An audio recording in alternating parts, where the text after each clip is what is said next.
अस्सलाम वालेकुम and welcome to sports floor. वो कहते हैं ना, there is never a dull moment. Well, there is never a dull moment in Pakistan cricket. Big resignation हमने देखा है। पीसीबी के चीफ, पीसीबी सीईओ वसीम खान अपने ओहदे से मुस्ताफ़ी हो गए हैं। So that's what's happening. अब बोर्ड ऑफ गवर्नेंस की मीटिंग भी होगी और सुना है कि वो इस्तीफ़ा को मंजूर कर लेंगे एंड उसके साथ साथ बिग चेंजेस आएंगी। अब सुना है कि एक डायरेक्टर क्रिकेट के लिए जगह बनाई जा रही है। So who is that going to be? Big decisions going to take today. थोड़ा सा आगे जाके हम लोग वसीम खान के टेन्योर पे भी बात करेंगे, एनालिसिस भी करेंगे, मगर उससे पहले आपको ये भी बताएं कि there was a very secret hush meeting. Will tell you about that as well. एक कल हुई इस्लामाबाद में, जब सेलेक्टर्स जो है हमारे चीफ सेलेक्टर, उन्होंने बाकी सेलेक्टर्स और हमारे कप्तान से मीटिंग की बाबर आजम के साथ, और बहुत कुछ सुनने में आ रहा है। और ऑफ कोर्स हम अपने एक्सपर्ट से भी पूछेंगे कि there will be big changes again. जो हमने खबर आ रही है वो ये है कि टीम में अब 3 तब्दीलियों का इम्कान है। ये वर्ल्ड T20 का स्क्वाड है, उसमें 3 तब्दीलियों का इम्कान होगा। आजम खान, मोहम्मद हसनैन और शुएब मकसूद को अब जगह बरकरार रखने में मुश्किलात का सामना अब है। और ख़बर ये आ रही है कि अब उनकी जगह शुएब मलिक को रिकॉल किया गया है। धानी अब स्क्वाड में शामिल हो जाएंगे and then Fakhar Zaman as well, that's his career as well. 53 matches, lots of runs. अच्छा, तो ये सब कुछ हो रहा है फ़िलहाल। सो ये सीक्रेट मीटिंग में क्या हुआ, हमारे क्रिकेट एक्सपर्ट्स हमें बताएंगे। जल्दी से सबको इंट्रोड्यूस कर दें। आपने शुएब मलिक और सबके हम लोग करियर भी देख रहे हैं just in front of your screen. अब ये सब खबरें क्या बेसलेस हैं, क्या नहीं हैं, ये हम लोग बात करेंगे। हमारे एक्सपर्ट्स हमारे साथ हैं। Let's just have a look. हम सबको इंट्रोड्यूस भी कर लेते हैं। मेरे साथ स्टूडियो में मौजूद है क्रिकेट के Sikandar Bakht. Hello Sikandar, how are you? हाँ, ready for the big day today? बहुत सारी बातें। बड़ी फास्ट पेस पे क्रिकेट कहते हैं ना, फास्ट पेस पे खेलो, तो इस वक्त क्रिकेट बोर्ड भी बड़ा फास्ट पेस पे चल रहा है। बट आई डोंट नो कि ये कितना अच्छा है वर्ल्ड कप होने, बिग टूर्नामेंट होने से पहले। I don't know if it's good और नॉट, विल फाइंड आउट। और मेरे साथ मौजूद है senior sports journalist Abdul Majid Bhatti, senior sports journalist Syed Hussaini and senior sports journalist Alia Rashid ने भी ज्वाइन किया है। Thank you so much everyone. थोड़ा सा अब हम लोग फोकस लेकर आते हैं अब वर्ल्ड T20 स्क्वाड पे। भट्टी साहब, कल ये जो मीटिंग हुई है, सुना है बड़ी शॉर्ट मीटिंग थी, मगर बिटर स्वीट थी या स्वीट, ये आप बता दें ये क्या हुआ कल इस हश मीटिंग में?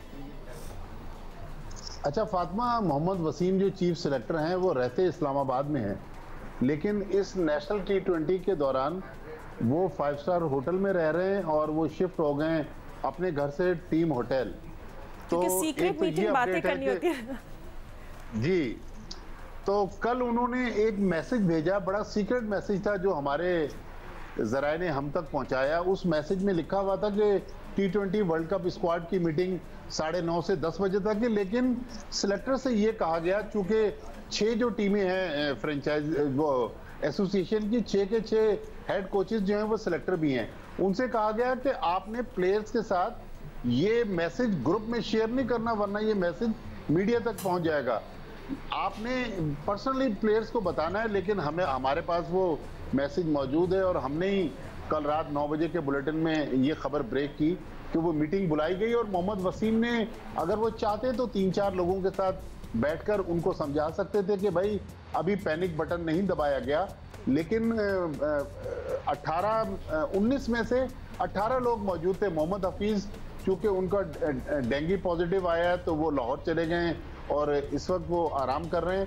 तो बेसिकली मोहम्मद वसीम ने ये कहा कि मीडिया पे जो खबरें आ रही हैं कि टीम में तब्दीलियां हो रही हैं, उस पर आप कान न धरें, हम लोग आप पे कॉन्फिडेंस करेंगे, लेकिन आपको खुलकर खेलना है। लेकिन जो हमारे सोर्सेज बता रहे हैं कि फ़खर जमान और शाहनवाज दानी, ये तो बिल्कुल कंफर्म है कि टीम में इनका कमबैक होगा। शुएब मलिक को 2 रीज़न की वजह से रखा गया है। एक तो मोहम्मद हफीज़, चूँकि उनके प्लेटलेट्स का इशू है, शायद मोहम्मद हफीज़ अगर उस वक्त तक फिट नहीं हो सके तो शुएब मलिक मोहम्मद हफीज़ को रिप्लेस कर जाएं। अगर शुएब मकसूद की परफॉर्मेंस में बेहतरी नहीं आई तो वो नंबर भी शुएब मलिक को मिल सकता है। तो ये एक्सपेक्टेड 3 चेंजेस है। ठीक है भट्टी साहब, thank you so much telling us कि कल ये जो हश मीटिंग में क्या कुछ हुआ, क्या बातें हुई। तो एक तो सिको गुड थिंग है कि उन्होंने सबको बोला कि भाई आप खुल के खेलें, बट सिको I just want to know about this. एक टूर्नामेंट है, आपने अपनी टीम सेलेक्ट कर ली, आपके नए चीफ आते हैं, वो कहते हैं भाई यही टीम है, आपने अपने लड़कों को बैक करना है। तो वाई आर दे क्रम्बलिंग? इतने प्रेशर में क्यों आ रहे हैं? और ये प्लेयर्स के लिए don't you think it's very sad और बहुत ही ट्रैजिक होगा उन प्लेयर्स के लिए अगर उनको अभी खबरें गर्दिश हो रही है कि वो रिप्लेस किए जाए? मैं हसनैन की बात कर रही हूँ, शोएब मकसूद की बात कर रही हूँ। देखो टीम पहले अनाउंस हो चुकी थी, हमें करनी थी, हाँ। वो तो हो गई, मगर ये चीज़ों को हैंडल अच्छा नहीं किया गया। मैं माजरत के साथ, हो सकता है लोगों को बात मेरी बुरी लगे जो कि अभी नए आए हैं क्रिकेट बोर्ड में, थोड़ा सा वर्ल्ड कप को कोई वैल्यू क्रिएट करें उसकी। वो एक वर्ल्ड कप है, आप उससे पहले आप कोचेस को उड़ गए, अब सीईओ साहब जा रहे हैं, टीम में तब्दीली की बात हो रही है, कुछ अरसा रह गया, महीना भी नहीं है मेरे ख्याल से, कुछ हफ्ते रह गए हैं और आप जो है इस किस्म की तब्दीली करते हैं, ये अच्छा इंप्रेशन नहीं डालती। मैंने कल लास्ट टाइम ये कहा था कि जिस शख्स ने ये बोला था कि उस क्लब को रजिस्ट्रेशन देंगे जिसके पास स्विमिंग पूल है उसको कान पकड़ के निकाल दिया जाए, इसी तरह मैं ये कह रहा हूँ कि ये जो सिस्टम है ना सिलेक्शन का, सेलेक्टर्स का, ये इसको चेंज करें। आप दोबारा उस सिस्टम पे आ जाएं जिसमें अलग सेलेक्टर्स होते हैं, जिनके वो कोचेज़ नहीं होते। आपने कोचेस को बनाया हुआ है, वो पता नहीं 6 टीमों के 6 कोचेस वो अपने लड़कों को प्रमोट करते हैं। आपको एक इंडिपेंडेंट सेलेक्टर्स रखें, जो कि जैसे पहले होता था कि एक चेयरमैन हो गया, उसके साथ 3 या 4 आप सेलेक्टर रखें, या 3 रखें, 2 रखें, 4 रखें, व्हाटएवर, वो अलग हों, वो टीम के वो हिस्सेदार ना हो। ठीक है, बट सिक्कू जो हमारा फोकस है वो अभी यही है कि चेंजेस के ऊपर, यू नो, आप लोग भी तो बात कर रहे थे चेंजेस की। I mean you also were expecting कि 1-2 चेंज हो जाए, राइट? मैंने तो सबका बना के रखा हुआ है, मगर अभी देखिए 3 मैच हुए हैं, अभी 3 मैच में कुछ कहना फजूल है। अगर अगले मैचों में किसी ने लंबे स्कोर कर दिए, आजम ने, मकसूद ने, खुशदिल ने, अगर किसी ने 100 टिका दिए, किसी ने बड़े रन्स कर दिए, आप क्या करेंगे? उनको तो लेकर ही जाएंगे ना। तो अभी से बात करना जो है वो सही नहीं है। धानी हाँ ज़रूर अच्छी गेंदें कर रहा है, काफ़ी शार्प नज़र आ रहा है, हमें उसको ज़ाया नहीं करना चाहिए। ठीक है आलिया, मुझे आपका भी टेक लेंगे साहब। यू नो, हम लोग देखिए, हम लोग खुद ही बातें कर रहे थे कि देखो चेंजेस कर सकते हैं हम लोग, 16 अक्टूबर डेडलाइन है, ये भी हो सकता है, वो भी हो सकता है। एंड नाउ दैट चेंजेस आ रही है या बातें सुनने में आ रही है, तो थोड़ा सा बुरा भी लग रहा है उन प्लेयर्स के लिए जो सिलेक्टेड हैं। जैसे देखिए थोड़ी ज़्यादती तो है ना। Shoaib Maqsood was performing well, you know, just because of his 2 matches he didn't play well, you can't change, मतलब आप उसको चेंज नहीं कर सकते, या आप ये उसके जॉब खतरे में नहीं डाल सकते, राइट? हाँ बिल्कुल फातिमा, आप ठीक कह रही हैं। पहले तो ये क्लियर करना जरूरी है कि जाहिर है आईसीसी की एक डेडलाइन थी जिसके अंदर उनको हर सूरत में अनाउंस करना थी टीम, तो इसलिए वो करनी पड़ी उस वक्त तक। हालांकि रमीज जो है उन्होंने भी टेक ओवर नहीं किया था, और उसके बाद फिर आपके पास 10 अक्टूबर तक वो टाइम है जिसमें आप चेंजेस कर सकते हैं। तो वो तो एक प्रोसेस है।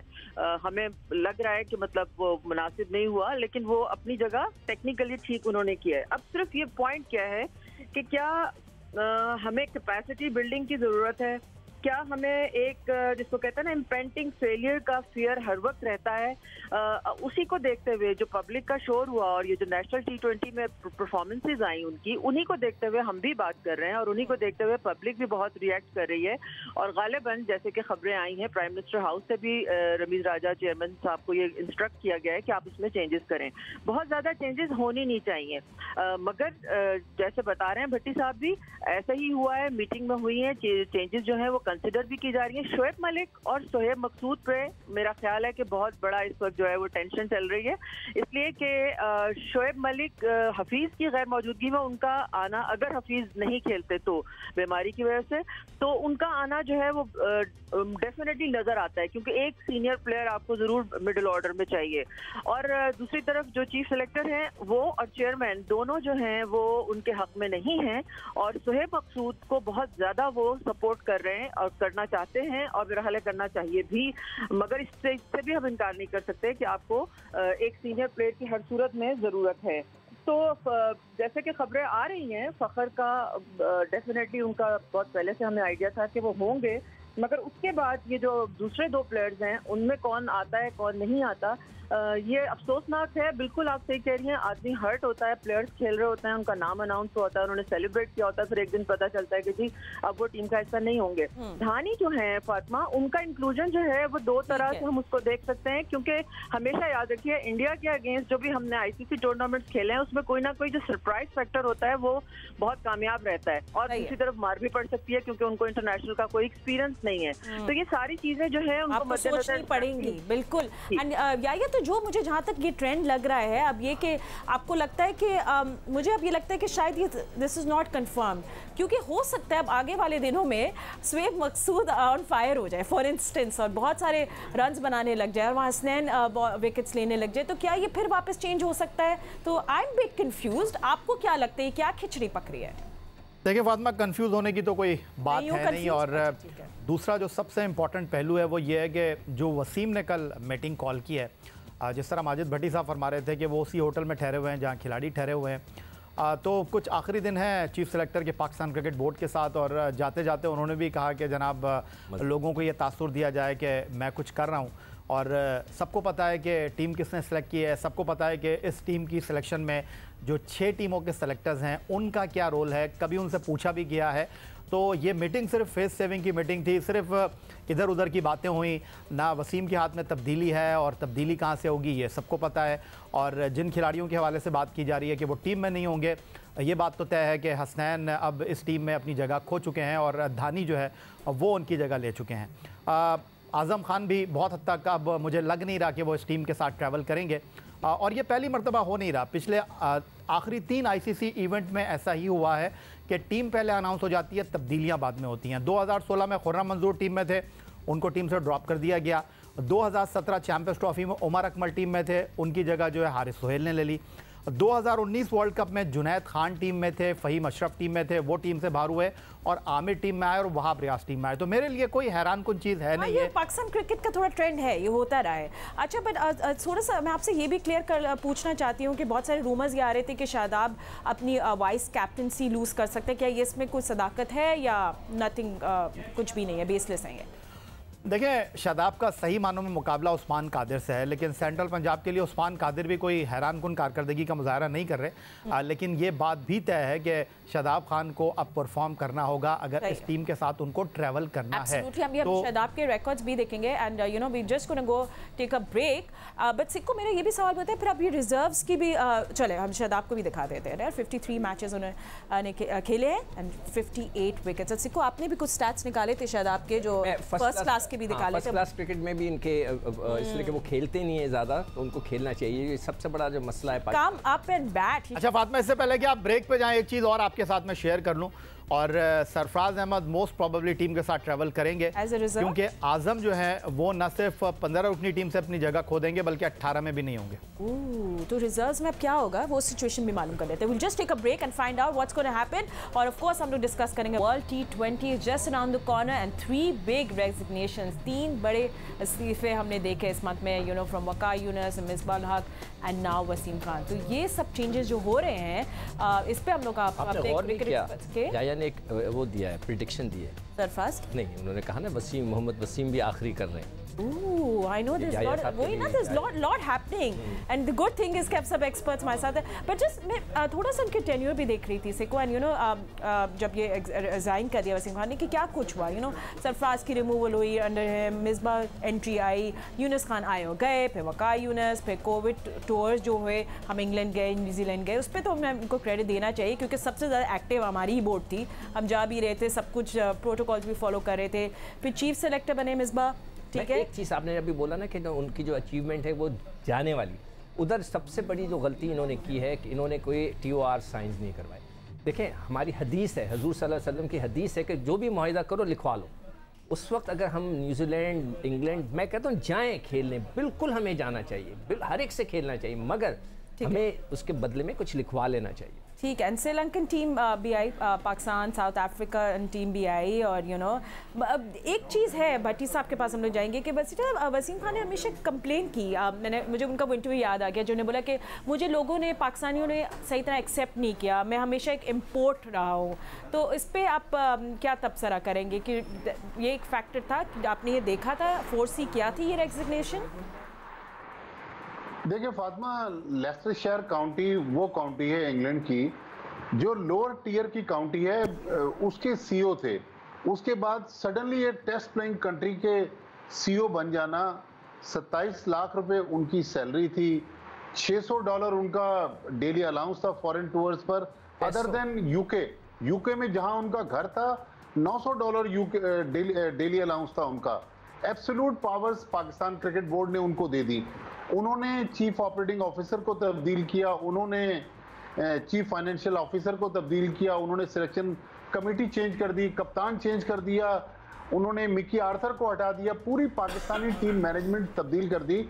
और फातिमा, आज मैं आपको बिल्कुल हल्फिया ये बताने के लिए तैयार हूं कि जुलाई 2019 में बर्मिंघम में मेरी वसीम खान से एजबास्टन के बाहर एक कॉफ़ी शॉप में मुलाकात हुई।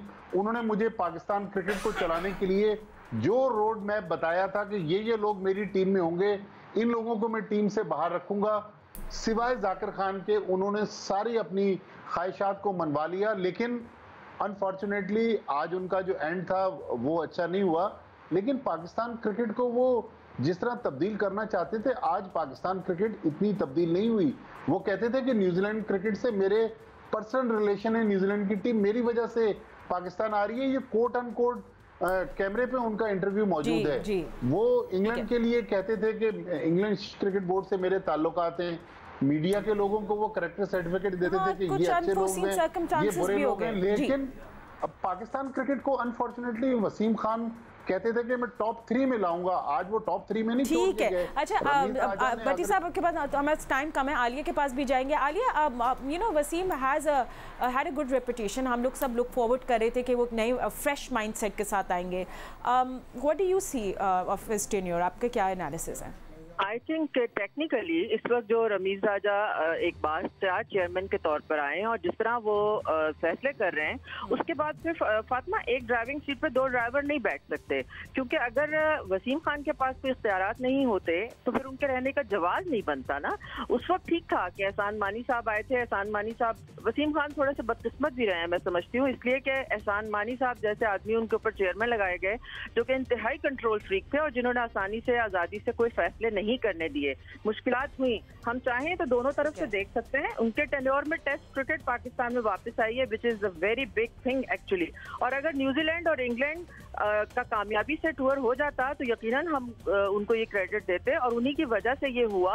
अगर सिक्योरिटी की बेस पे अगर हम शीशे के घर में बैठे हैं और हमारे हालात ऐसे नहीं हैं और वो टीम वापस गई है तो वो वसीम खान की वजह से वापस नहीं गई। Absolutely. Sorry, Alia, I have to interrupt you because we're running out of time. But या आपको लगता है रमीज राजा आ गए हैं और उन्हें सबको बोल दिया है who's the boss and थोड़ा मैसेज क्लियर पहुंच गया सबको? देखिए फातिमा, बात दरअसल यह है कि जिस तरह एहसान मानी आए थे 2018 में, उन्होंने अपनी मर्ज़ी के लोगों को बोर्ड का हिस्सा बनाया, तो अब रमीज़ राजा भी वही कर रहे हैं। करना भी चाहिए, इसमें कोई दो राय नहीं है, लेकिन पाकिस्तान क्रिकेट को इससे क्या फ़ायदा पहुंचेगा? मैं तो सिर्फ रमीज़ हसन राजा की पहली प्रेस कॉन्फ्रेंस देख रहा हूँ और उस पहली प्रेस कॉन्फ्रेंस में उन्होंने 2 चीज़ें कही थी कि वो अब इंटरव्यू नहीं देंगे। तो उन्होंने कितने इंटरव्यू दिए हैं 13 तारीख के बाद, वो सबके सामने मौजूद है। दूसरा, उन्होंने कहा था कि इस टीम को आप बैक करें। इस टीम को खिलाड़ी अपनी परफॉर्मेंस से बैक नहीं कर रहे। जहाँ तक वसीम खान साहब की बात है, मेरा ख्याल है कि सिकंदर बख्श साहब कह रहे हैं वो मुआहिदे सामने लाना चाहिए। मैं सिर्फ ये बात कर रहा हूँ कि जब आप अपने खिलाड़ियों को परफॉर्मेंस की बुनियाद पर जो है टीम से ड्रॉप करते हैं तो वसीम खान को इस तरह जाने ना दें। ठीक है, आप उनका नाम शायद ECL में नहीं डाल सकते, लेकिन आप ये ज़रूर पाकिस्तानी कौम को बताएं कि उनके ऊपर कितने पैसे खर्च हुए, उनको बोर्ड में लाने वाला कौन था, उन्होंने पाकिस्तान क्रिकेट के लिए क्या काम किया, पाकिस्तान क्रिकेट को कितना नुकसान पहुंचाया, पाकिस्तान क्रिकेट को कितना फायदा पहुंचाया, ताकि आइंदा आप किसी को जब कह रहे हैं कि you know I understand what you're trying to say here. Sikandar, you know, there was one part of जो एक तो पूरे लोग थे जो बहुत अगेंस्ट थे वसीम खान के अपॉइंटमेंट से और एक पूरा एक जो बेस है वो फैंस का जो उनका था, they thought he is a very professional, he is a good face for Pakistan cricket और वे कॉर्पोरेट कल्चर लेकर आए हैं, प्रोफेशनलिज्म लेकर आए हैं, हमारी ख़वातीन क्रिकेटर्स के लिए मैटरनिटी लीव और ये सब चीज़ें आई हैं जो पहले नहीं थी। और जो हम लोग कह रहे थे कि ओल्डर प्लेयर जो हमारे थे PCB में जो फेसेस, उनको भी वो लोग भी सब चले गए, तो एक अच्छा एक फेस आ रहा है। सो व्हाई ये एक जो पूरे एक हाफ लोग हैं जो उनको नहीं सपोर्ट करते, व्हाई डोंट दे? देखिए, मैं मेरी जो अपनी ज़ाती राय है ये, और ये है कि ये वक्त सही नहीं था इतनी बड़ी तब्दीली करने का। हो सकता है अगर प्राइम मिनिस्टर वर्ल्ड कप के बात करते तो ये सारा हंगामा वर्ल्ड कप से पहले नहीं होता। वसीम खान साहब एक दफ़ा हमारे स्टूडियो आए थे, ही वॉज वेरी नाइस, बहुत अच्छी तरह हमने बड़ी उनकी खिंचाई की, मगर बहुत अच्छी तरह मिले, बहुत मतलब एज अ प्रोफेशनल उन्होंने बातें की, बहुत अच्छी बातें की, उन्होंने एक्सेप्ट किया चीज़ों को कि मुझे इस्लामाबाद का एक मुझे विजन है। देखें, उनकी जो सबसे बड़ी जो फॉल्ट मुझे नज़र आ रही है वो ये है कि 3 साल में हमने अपनी जो ग्रास रूट की जो क्रिकेट थी, जिसमें क्लब क्रिकेट है, स्कूल क्रिकेट है, सिटी क्रिकेट है, वो बिल्कुल तबाह बर्बाद कर दी। मैं सिंध की मिसाल देता हूँ कि सिंध के अंदर ऐसे लोगों को आपने रखा हुआ है इस वक्त कि जिन्होंने अपनी ज़िंदगी में क्रिकेट नहीं खेली। भट्टी साहब ने उन पर एक आर्टिकल लिखा है कि जनाब वो जो चीफ थे हैं आजकल सिंध के, उन्होंने सिंध की टीम को बोला मुझे हर इनिंग में 400 चाहिए। उन्होंने कहा सर हर वक्त नहीं 400 होते। उन्होंने कहा मैं कुछ नहीं जानता, मुझे हर इनिंग में 400 चाहिए। अब इस किस्म के लोगों को अगर आप इंचार्ज बनाते हैं तो इससे साफ नज़र आता है कि उन्होंने क्रिकेट नहीं खेली। हमें जो डोमेस्टिक के जो क्लब लेवल के ऑर्गेनाइजर्स थे उनको यूटिलाइज करना चाहिए। ठीक है। सो या आप जो हमें काफ़ी स्टोरीज देते हैं, तो आपको क्या लगता है कि एक और इस्तीफा पेंडिंग है क्या? वो भी अब सामने आ सकता है या नहीं? एक और नहीं, कई इस्तीफे पेंडिंग में। really? इस वक्त डायरेक्टर मार्केटिंग बाबर हामिद साहब जो हैं वो पाकिस्तान में मौजूद नहीं हैं। उसके अलावा जो हाई परफॉर्मेंस सेंटर के मैनेजर हैं वो भी आशिर साहब, आई थिंक उनका नाम है, वो भी पाकिस्तान में मौजूद नहीं है। उसके अलावा और भी तब्दीलियाँ मुतवक्के हैं। और अब से थोड़ी देर पहले पाकिस्तान क्रिकेट टीम के former test fast bowler Mohammad Akram से भी रब्ता करने की कोशिश की गई है। और अगर आपको याद हो कि मोहम्मद असीम जो चीफ सेलेक्टर बने थे, उनसे पहले मोहम्मद अकरम का नाम जो था वो लिया जा रहा था। पेशावर ज़ल्मी के साथ एसोसिएट है मोहम्मद अकरम। और सुना डायरेक्टर क्रिकेट में भी 2 बड़े नाम के नाम आ रहे हैं शॉर्टलिस्ट में। या मैं जल्दी से पूछना चाह रहा हूं कि हमें पुराना सिस्टम नहीं। I am so sorry, we just have no time, but हम शो के बाद बात कर लेंगे, ठीक है? Well, thank you so much. हमारे जितने भी एक्सपर्ट्स हमें ज्वाइन किया, या सिको आपका भी बहुत बहुत शुक्रिया। वेल, स्पोर्ट्स फ्लोर से फिलहाल इतना ही। Will see you tomorrow and of course lots and lots of cricket news. बहुत जूसी हो रही है सिचुएशन। मज़ीद खबरों के लिए देखते रहिए GA न्यूज़।